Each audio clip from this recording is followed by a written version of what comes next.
Hello there, everyone. So I made my album cover for the Happy Halloween version of the Storyline album. A couple things. I sized the spine at 2 inches. Everything else is the same as the Fairies and Fireflies. The front covers are exactly the same as the Fairies and Fireflies version.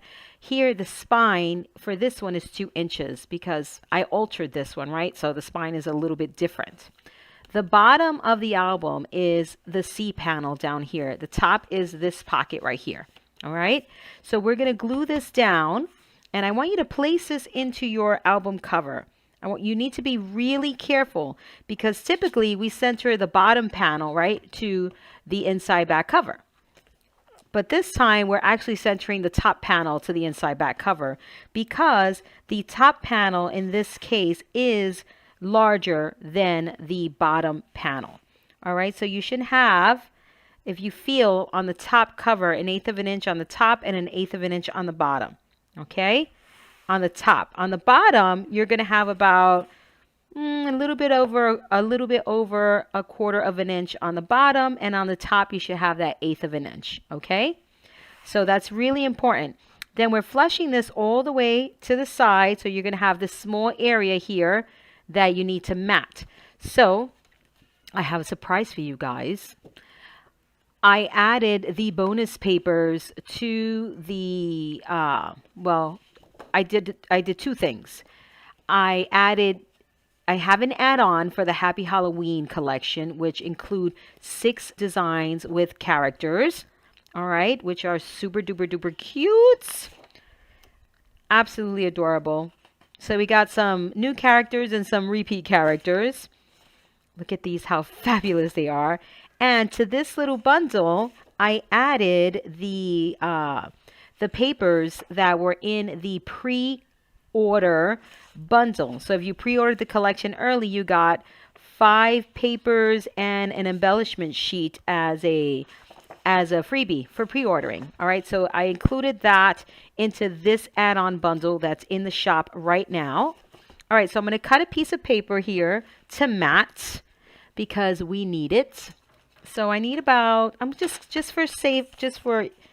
get it right, I'm going to cut it at 3 inches. Okay. And when we're mat, we cut things 1/4 of an inch smaller, right? So we're going to do that.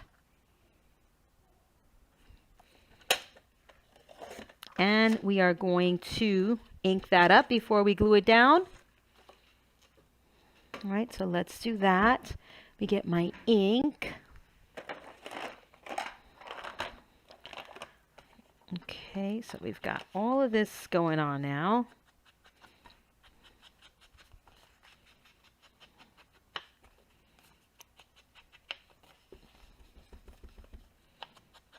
So inking this up, you actually only have to ink 3 sides, but I can't help myself apparently. I get on a roll. And now we're going to stick this down here to the end. I love this paper. It's so cute. So, so, so cute. Okay. So getting some glue on the back of this paper. And now we're going to stick it down. All right, I made my album cover with my tape, so check it out if you haven't yet. It's pretty fabulous. And I say that with 100% confidence because it's a really good product, guys. Really good product. You can absolutely use paper hinges. You can actually use a cardstock wrap if you want to, but with this tape, you no longer have to do that. It's just really, really fabulous. It's a super strong adhesive. It's a durable fabrication. It's not paper, so it's absolutely amazing. All right, so we have that now. And now we're going to attach our album, and I glue everything down. So I already know what I need to do, right? I already know how to position we're positioning it, that we are centering it to the top panel, okay? Because the bottom is shorter. Don't forget. So I'm going to put glue on my bottom panel. Notice my glue placement, please. I'm not going all the way to the edge just because I don't want it to ooze all over the place. Okay, we're going to let the glue spread out. That probably sounded disgusting. Forgive me. I'm so sorry. But that's the sound I hear. That's what I hear in my head, guys. So I'm flipping this over. Please don't fall, Kath. Don't fall. Don't fall. I'm lining it up with what I think is right, which I can see I'm totally off. And I'm immediately closing that top cover. And I'm going to size it so that it fits into that is centered to my top cover.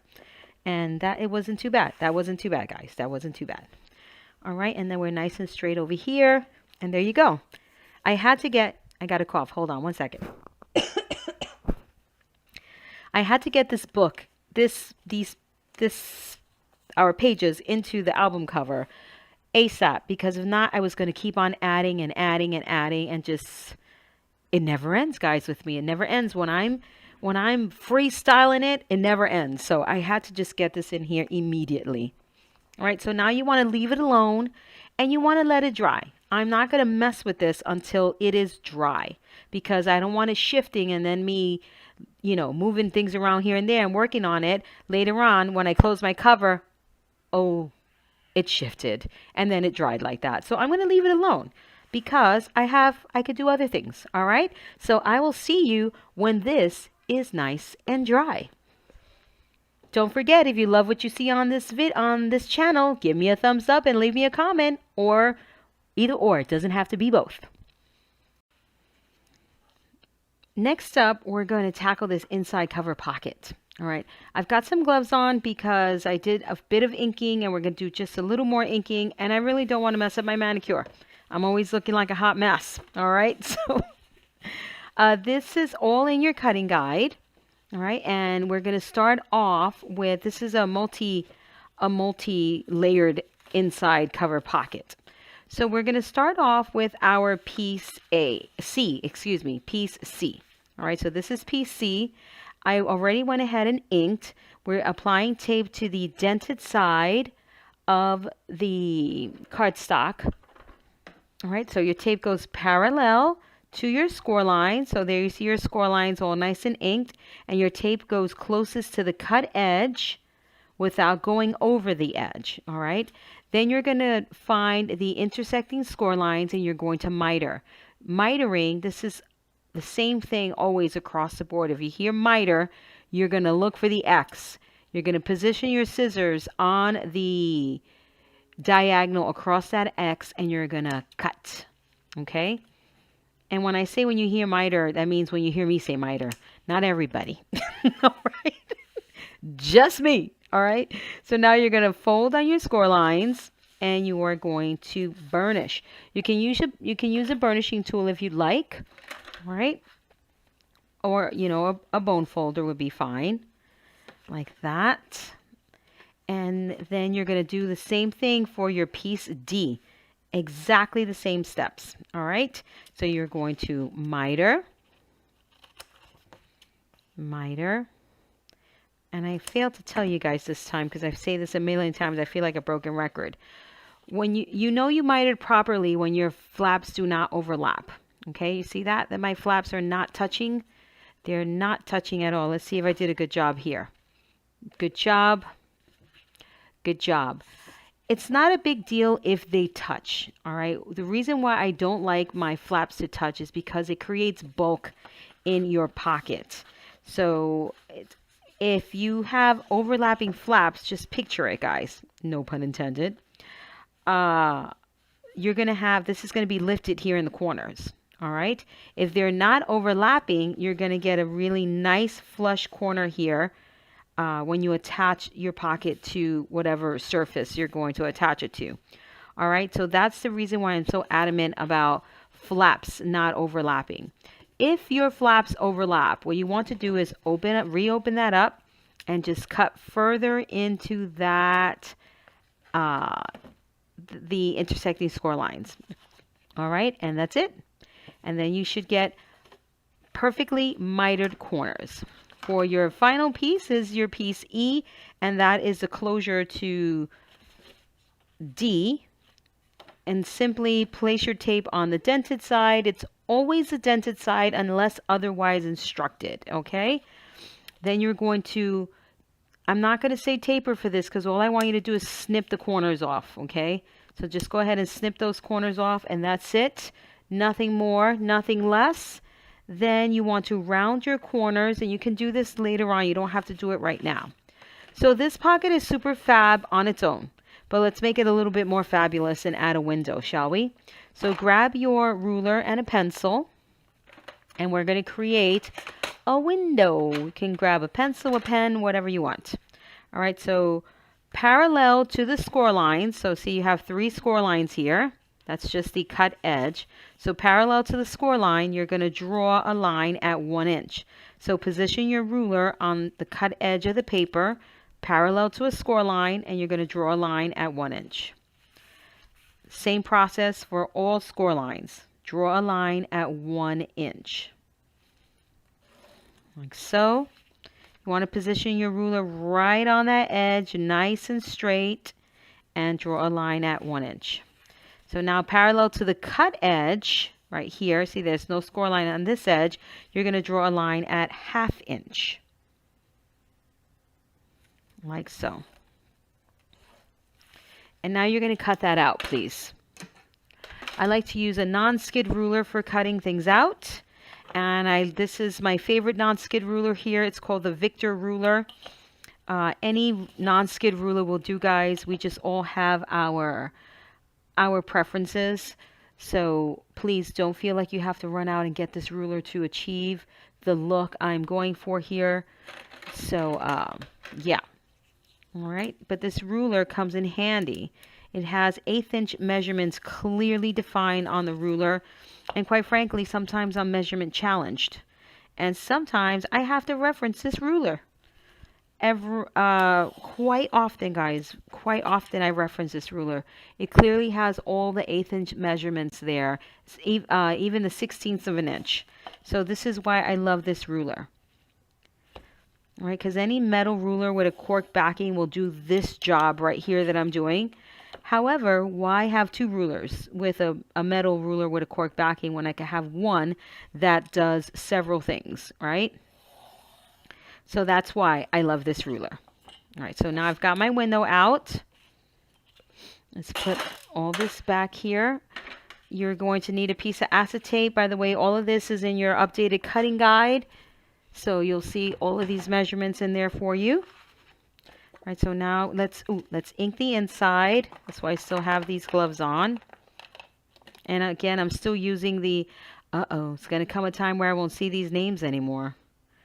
Ooh, something potion. I can never remember the name of this. It's a Tim Holtz purple ink.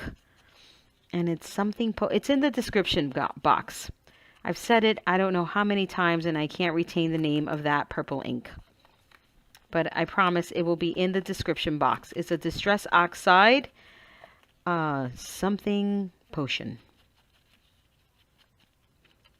Okay, and let's just ink that up. All right. Get that in there. Now we're going to flip this over to the side where you have your markings. You're going to remove the tape backing. Like so. And I'm using 1/4 inch tape because I have 2 rolls of 1/4 inch tape midway and they're just taking up space in my drawer. So that's why I'm using this. I normally use 3/8 inch tape. So before I open up another 3/8 inch tape and then I have 3 rolls of tape in my drawer, I rather just use this 1/4 inch tape and call it good, guys. All right, I no longer need these because I'm not inking anymore. Look at that, would have been all over my hands. All over my hands. I'm going to put those to the side so I can use them again. All right, so this looks good. All right, so now, oh, I made a boo-boo. You don't need tape down here, okay? I'm so sorry. You do not need tape down here. This is one of my stack pockets. I apologize. Apologize. Okay, so what we're going to do first is we're going to attach this one right here. And you want to attach that about 1/8 of an inch from the edge of the chipboard on the front cover.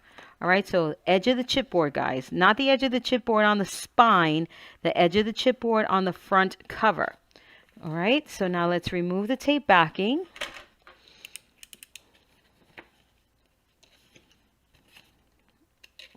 Right here. And we're going to center this from top to bottom, and well, really from side to side, and 1/8 of an inch away from the edge of the chipboard. There. Okay. Now we're going to grab this one, and we're simply going to shove that in there, nest this flap into the pocket we already attached like that. See that?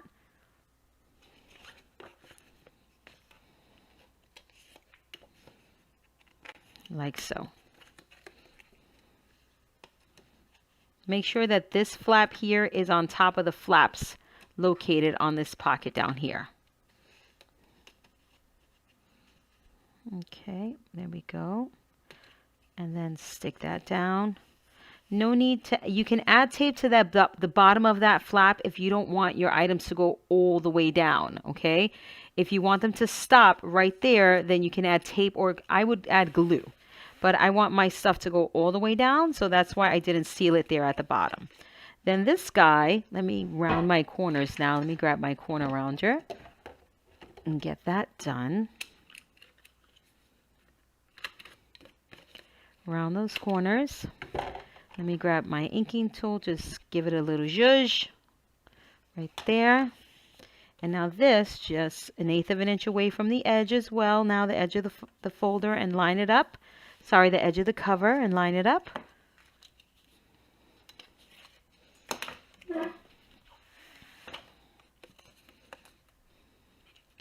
And just set that in place, and we've got ourselves, you have an alternative to the fairy album. Okay, I can tell that I am just a wee bit crooked on here. So this pocket assembly fits on the original Storyline album cover. All right, you can absolutely do this. It fits. Now you have 2 looks. All right, 2 looks for the price of 1, guys. I gave you a completely different album. I hope you love this because I think it's turning out absolutely amazing. All right, so we will start matting. And what's next? Oh, next I'd like you to prepare all of your pieces for your inserts. I cut all my pieces and I ink them. We'll assemble those in the next video. All right, so really, really cool. Loving this. Nice, nice, nice, nice, nice. Leave me a comment. Let me know if you have any questions. If you like what you see on this channel, give me a thumbs up. I truly appreciate it.